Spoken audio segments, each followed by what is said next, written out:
What are the four pillars that relate to effective use of the internet for freedom of expression? For UNESCO, we talk about a multilateral organization of the UN system. These four pillars are not only for the use, but for the future development. And they regard, first of all, multi-stakeholder development. It should be a development of multi-stakeholder together, which is a very complex question. We talk about openness. It should be open to any source of information. It should be not a closing system, not controlled by any power or force.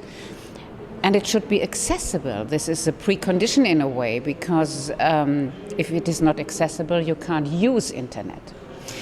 And UNESCO, interesting enough, is talking about a human rights-based internet.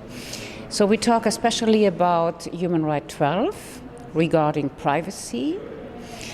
We talk about Human Right 19, which is regarding freedom of expression and freedom of information. And we talk about Human Right 27, which has to balance the question of access to information for everybody against private interest, like, for example, my right as an author to get money for the things which I publish, for example.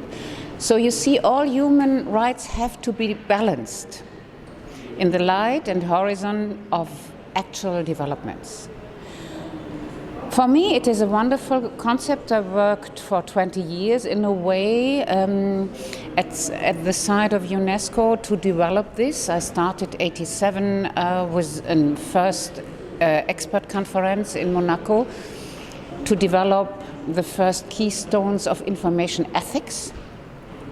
At that time, the director of this department in the UNESCO was a Russian person, and together we developed this idea of expert conferences, and we published these results together. Nevertheless, we had a lot of restrained debates, because the internet, as every artifact of the man, is more or less, or has to be seen in the context of culture. And culture is different in different parts of the world. So, for example, the Americans say internet is a marketplace and infoethics has nothing to do on a marketplace.